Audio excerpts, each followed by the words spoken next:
What is good, Stompers? It is your boy Troy Yeager, and I'm back at it, guys, with another one. Back again with another lit video. It is the Go Home edition before the classic Bad Blood returns this Saturday, ladies and gentlemen. We got a lot to talk about. First and foremost, great Raw, as always. You know what I'm saying? They'll always be packing, they'll always be delivering. A crazy-ass main event, bro. Probably one of the best, Raw main events of the year. But, man, other than that, man, dude, this Raw was cooking, bro. This Raw was straight up cooking, bro. Without wasting anyone's time and minds, let's get into it. Lego. All right, ladies and gentlemen, we kick things off with the Yeetmeister, the new Intercontinental Champion, Jey Uso. And I must say, bro, that was such a Jeff Hardy Esquire entrance, bro. Like, it's official. He's officially this generation's Jeff Hardy. A twin that wasn't even supposed to be a singles wrestler, bro, to begin with, is this generation's Jeff Hardy. It is absolutely insane. Dude, he entered through the crowd, and he had a special moment with his son, Jace, before entering, down the ramp, like the what is it? Before entering through the crowd, and man, dude, it was absolutely insane, bro. The crowd was digging it. They passed the vibe check for sure. Jey Uso has just evolved into such an incredible babyface, dog. One of the biggest babyfaces in the company. And yeah, man, it was absolutely incredible. And he kicked things off with a passionate promo thanking the crowd for, being with him through his journey, all the crap that he's been through with the bloodline with Roman. He's finally broke out and became his own man. And thanking his mother, first of all. You know what, man? Mama's boy promo, thought you gotta love every single time. We love our mothers. And yeah, man, absolutely great stuff, man. Then Braun Breaker came out. And yeah, he gave out a very babyface, sympathetic, exchange to Jey Uso, saying to him that you were the better man. And yeah, he was saying that let me be the first person to shake your hand and congratulate you on becoming the new IC champion. And people, the reports say that Braun Breaker is going through a babyface run, and I'm very excited to see where he's gonna take the babyface run, man. I can very much see Braun Breaker as a babyface. He can work as a heel. He can work as a babyface. He just has that thing, that switch up with him, man. But and that, man, absolutely great start to the show, man. Jey Uso, he's gonna be doing absolutely amazing things with the IC title. Oh, and the IC title change. It had like an oval IC title, like the old one feel. I absolutely love it, man. I love the design, what they did with the title, man. But dude, Jey Uso's about to have a run of his life, man. Absolutely great stuff. And up next, ladies and gentlemen, it is Xavier Woods going one-on-one with Rey Mysterio. Xavier Woods requesting for this match because he just wanted to, prove that he could also become a singles, competitor, a worthy title competitor and whatnot. And what a way to do it than to face a former world champion in Rey Mysterio. This was I can't comment much on this match. It was alright, But the real story happened towards the end of the match is where they had like a botch, like, tried to, something happened in between there, but Xavier Woods capitalized on the situation, accidentally capitalized by taking off Rey Mysterio's mask. Obviously you don't do that to a luchador. You don't take off the mask. It's a sign of disrespect. And Xavier Woods looked distraught, like, why didn't he looked like he didn't do it on purpose. Okay. And yeah, capitalizing the situation with the roll-up and got the 1-2-3 and beating a former world champion, Xavier Woods. He looked distraught. He looked like he looked confused. Like, he didn't, mean to do it in a way, but obviously those healing tendencies are kind of kicking in for Xavier Woods. It's not too long now until we get that split, that emotional split up for the New Day. Oh, man. It's just been a whirlwind, of emotions, man. Golly. But yeah, Kofi Kingston they met up with Kofi Kingston, and Kofi Kingston was questioning the tactic that he used. Like, did you do that on purpose? And Xavier said, no, I respect Rey Mysterio. I would never do that. Then Kofi Kingston brought some news to Xavier Woods, saying that Jey Uso wanted to challenge Kofi Kingston to defend his IC title. Then Xavier Woods is like, "Oh, okay, then I'll be there for you again to rise for you to rise to the top again." But Kofi Kingston reclined and said, "No, I gave the opportunity to you." So it will be Jey Uso's first title defense. It will be up against Xavier Woods. So that is gonna be something else. But yeah, man, really love the dynamic here. That hopefully the split is gonna be like very high emotional. I mean, it's gonna be emotional. It's the New Day. They've been a tag team for 10 years now. Their anniversary is coming up. So yeah, compelling stuff. I really hope they don't just drag this out long, dog. Cause nah, man, I'm getting a little irritable about this whole situation. But yeah, man, crazy start, crazy start. And up next we got Zoe Stark versus Lara Valkyria. Zoe Stark accompanied by No Era Collective or No Aura Collective, excuse me. I'm not doing that. I'm not doing that. Zoe Stark wins. Uh, yeah, Life of the Party returned. Caden, I'm not doing that. I'm not doing that. This. I don't care. I don't care. Zoe Stark wins. Moving on. Moving on. Up next, ladies and gentlemen, we got. Ooh, Bar Burner, the final meetup between Drew McIntyre and CM Punk in what I would call the Summit in Hell, ladies and gentlemen. It is the Meeting in Hell segment.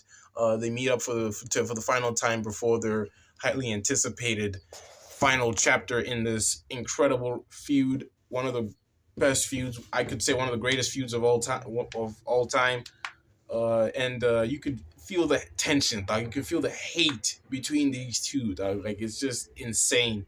Drew McIntyre further explained to CM Punk that you are the reason that why I'm so filled with hate. You're the reason why I have like nothing in my heart but hate, hate, hate. I used to love, like I used to have my heart filled with love. I used to have people to feel. I used to like, what is it? Uh, care for the people that I love, that I care about. Now all I'm filled is with hate, and it's because of you. You filled me with hate, and it will become my biggest, greatest weapon against you. And he further examines that he will kill hate along with him inside Hell in the Cell. You can almost feel like Drew McIntyre, they're just up to here. I mean, like, but I also was like during the segment was like, damn, dude, can we just get the bad blood, bro? WrestleDrop even explained it last week. I feel like the time of talk is over, but they just needed to get this out of the way, get it out of their system, how they really feel about each other. Drew McIntyre coming in with the old black, telling that it's gonna be a funeral, bro, this Sunday. He's gonna kill him. And CM Punk also further explains that he couldn't go home. He had to stay at a hotel for 4 weeks because he didn't want to go back home to his wife in his state, in his mental state for what Drew McIntyre put him through for the past months. So now it is all going to culminate to this final chapter between them. This has been arguably one of the best. This is arguably the best feud of 2024, hands down. I'm gonna miss this feud. No lie, I'm gonna miss this feud, man. But we have to move on from bigger, not bigger than I'm not saying bigger, but this was big. But man, Seth Rollins is around the corner, man. But hey, almost. Hey. But you know what I mean, dog. You can feel the animosity between them, the hate, the drive that these two are going to like inflict on each other is gonna be insane. I'm expecting blood, bro. I'm expecting blood, bro. And thank God, bro, for the Hell in a Cell, bro. Like thank God they revert back to its original color, man. Because that red, I was not feeling it, man. I was not feeling it. Ever since 2019, Hell in a Cell, if you know, you know, it has been ruined, thug. It has been ruined. But other than that, man, this is an absolutely great segment, between these two, man. I'm just expecting a war, man, out of this. I'm just expecting a war. CM Punk also told Drew McIntyre that you're gonna be not praying to God, you're not gonna be praying to the devil, you're gonna be praying to CM Punk, and they'll meet each other in hell, and it's gonna be insane. And up next, ladies and gentlemen, is the LWO versus the Judgment Day. Bro, dog, are there any other factions that the Judgment Day can face? This is probably the 100th and something time they facing each other. I'm not gonna get into more of this, bro. The Judgment Day wins off of the assist of Finn Balor, who were claiming that he had some travel issues, so he couldn't make it. Finn Balor showed up and interfered. Jane McDonough with the Devil's, what is it? The Devil Inside move on what is it? Joaquin Wild, yeah, for the 1, 2, 3, and Judgment Day wins. Blah blah blah. Then after that, we had a promo by segment with Finn Balor, explaining to Damian Priest that we didn't need you, you needed us, and I'm gonna prove it to you that I'm gonna beat you this Sunday at Bad Blood. And yeah, man, dude, I'm still pushing for them for Finn Balor to win this match, bro. They gotta pull it, bro. I get it. Damian Priest is a big baby face now, but for goodness sake, man, Finn Balor, bro, has been consistent for WWE for almost, what is it? How long has he been there? 8, 9 years, somewhere there. 8 something years, bro. Nah, man, he needs to win this match, bro. I'm telling you, if he doesn't win, bro, a Rikishi like letter I will be writing to the WWE. Dog. I'm telling y'all, bro. I ain't messing around, bro. I ain't messing around. Then Liv Morgan talked, and then she got that Dominic Mysterio effect, man. The crowd started booing her. I love the fact that Dominic has that effect. Like, when you're with him, you also get the rub, bro. Like, the crowd knows that you're a douchebag as well, so we're gonna boo you. And then before she explained further, I mean, uh, Rhea Ripley came on out and further explained of how things are gonna go for Dominic Mysterio as brought out the shark cage that Dominic will be in for the women's world title match. And further explaining to that Dom has a yes, I can't even speak now. Dominic Mysterio is claustrophobic, and he's trying to explain that he's gonna be very uncomfortable in this sort of situation. Then after that, a brawl ensued with Damian Priest inside without them knowing, the ring without them knowing, and then a brawl ensued. They fight, you know what I'm saying? A good old fashioned Judgment Day squabble, Liv Morgan, dog. I have no idea why they're making her such a wince, bro, when it comes to Rhea Ripley. Because she just ran off while Dominic Mysterio has to defend for himself, dog, against Rhea, dog. She almost put Dominic Mysterio in the shark cage, but that didn't happen. Liv got involved again. Then Damian Priest, he got clobbered again, bro. Like Finn Balor hitting 3 coup de grace onto Damian Priest, furthering his dominance over him. And please just let my man win, dog. Let my man win. They can go at this again at, what is it, Crown Jewel or Survivor Series, bro. And then Damian Priest can win. But this one he just has to win, bro. Please. Yeah, so the Judgment Day stood tall over Damian Priest, and that was the segment. Absolutely love it. I'm just really hoping that these two matches they deliver. Hopefully, because Liv she's starting to worry me a little bit, bro. She's starting to worry me a little bit. But yeah, great stuff. And up next, ladies and gentlemen, is Xavier. Nope, sorry. It is Kofi Kingston versus Chad Gable. This was a very good matchup, man. Good dynamic between the both of them, man. They really blended well together. But at the end of the day, man, Xavier Woods with the surprising, misleading assistance to for Chad Gable, which kept it until Kofi Kingston wanted to hit the Trouble in Paradise. But Xavier Woods swooped in and swept the leg of Chad Gable, preventing that from happening. Then Chad Gable capitalized, hitting the Chaos Theory for the 1, 2, 3, and Chad Gable wins the match. I'm loving him and the American Made, dog. They are a funny but yet serious team, dog. I love the dynamic, bro. I love it. It's giving Kevin to Kurt Angle and the world's greatest tag team vibes, bro. Like I'm loving it, bro. I'm loving every single second of it. Xavier and Kofi, it's coming, bro. We just have to brace. It's coming. It's coming regardless. We just have to brace. And up next, we got Gunther, the World Heavyweight Champion, coming on now to address Sami Zayn's ignorance and into annoyance over him for having a World Heavyweight title matchup against him, further explaining why he can't give him to... No, wait. Gunther further explained that life has been good ever since he became World Champion, but the one annoyance in his life right now is Sami Zayn. And Sami Zayn came on out and told him that the only way that this me bickering over the world title can stop is if you accept my challenge and fight me for your world heavyweight title. Then Gunther further explaining that you're not on my level. That's why I won't accept your challenge. Then Sami Zayn brought up the real reason, the absolutely obvious reason why Gunther won't accept it is because of what happened at WrestleMania when he ended Gunther's 666-day reign of Gunther of Intercontinental title reign of Gunther. Damn, just babbling today. But yeah, man. Further to Gunther was not afraid of him. He was just afraid of his reputation, considering the fact that he could have lost to a better man, but he lost to someone like Sami Zayn for disrespecting him.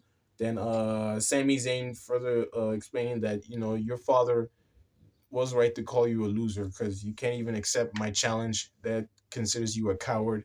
Then Gunther just went AWOL and just clotheslined him and then started battering him. Then Sami Zayn got the upper hand for just a little bit. Wanted to hit him with the haluva kick, but Gunther capitalized, hitting him with the chokehold and a brutal powerbomb. Then Gunther finally accepted Sami Zayn's challenge. So next week it will be a big time WrestleMania rematch. It will be Gunther versus Sami Zayn, but this time for the World Heavyweight Championship. I'm very excited for this match. This is gonna absolutely cook. You know what I'm saying? This is gonna cook. And considering what's on the line here, Gunther's reputation, if he loses to Sami Zayn again, this his dad might think he's a bastard, bro. He's a bastard son. Like he didn't get brought to him. That's probably that's probably the mentality Gunther's at, man. But I just love what Sammy did at the end of the segment where he started laughing because he tricked Gunther, bro. He played with his masculinity, bro. He played with his manhood. So yeah, I'm loving the dynamic. I'm loving the smart play that Sami Zayn is playing here. And yeah, man, I can't wait for this matchup. This matchup is gonna absolutely cook. You know what I'm saying, though. And ladies and gentlemen, up next, it is what I consider to be a record-breaking moment. Ladies and gentlemen, The Miz has turned heel once again, to the surprise of nobody. Dude, my initial reaction to this, I don't know, man. I forgot. There was also a tag match between them, Awesome Truth. R-Truth came back, after, the whole 5 tsunami thing. It was probably like, how long has it been? It's been like 8 weeks? Close to 2 months, I believe. Yeah, R-Truth came back, and he thought that he was going to come back together with The Miz. The Miz had other ideas, turned heel in the middle of the matchup against AOP, the No Aura group, the final No Aura group. Yeah, man. Yeah, The Miz turning heel came to the surprise of nobody. I'm not going to get in too deep with this. Karen Cross being the whole poison mouth, syndrome of the competitors, but yeah. The Miz turn heel. They capitalized on the situation, pinned R-Truth from the 1-2-3 AOP, won the match. Will do absolutely nothing for them. I will not say anything more than that. Moving on. And up next, ladies and gentlemen, what I consider to be one of the best Raw main events of all time, of 2024 perhaps. It is the last monster standing. Big Bronson Reed and Braun Strowman, these two went at it. It had everything. It had carnage. It had chaos. It had that feel, dog. This was a PLE level type match, dog. Like these two went to war, dog. People were involved. Security were involved. Adam Pearce was involved. He almost got squashed by a whole Braun crossbody on top of the security with Bronson in the puddle with the security. And they finally did the ring break. Ladies and gentlemen, after I don't know how many years it's been, man, since we seen a clean ass ring break. They suplexed and the ring collapsed. And with the security guards in there, it literally looked like a crime scene, dog. It was a carnage. And beyond the whole to end, in the midst of the whole of the surveying the carnage, a visionary, ladies and gentlemen, Seth Rollins has returned after 2 months away from that devastating attack, stomped Bronson on top of the steel steps, which further capitalized for Braun Strowman, and Braun Strowman wins the match and is your last monster standing. You love to see it. Bronson Reed is about to have the run of his entire career. This is going to kick off his elite feud with Seth Rollins. I feel like Seth Rollins is going to elevate him even further. But let's just acknowledge that this feud was absolutely one of the premier what top premiere stuff of Monday Night Raw. It was absolutely chaotic. It was incredible. I loved each and every single second of it. This further elevated both of Braun Strowman and Bronson. Dude, there's so many B's, man. Yes, sis. Yes, sis. The mean of Bronson, and Braun. Nah, thug, it's coming to life, bro. But anyways, man, it has been an absolutely great Raw, ladies and gentlemen. Final Raw before Bad Blood. I cannot wait for this PLE. Seth Rollins is back, baby. Raw's picking up. And without further ado, it's been your boy Troy Yeager. Ladies and gentlemen, subscribe if you will. Turn on all notifications, man. Leave a like, comment if you will. Follow us on all socials, Instagram, X/Twitter. Yeah, I prefer to call it Twitter. I'm not getting too deep with that. But look out for a predictions video on Bad Blood. And look out for another video we might be posting this week, hopefully. Without further ado, it's been your boy, Troy Yeager. Stompers, we out.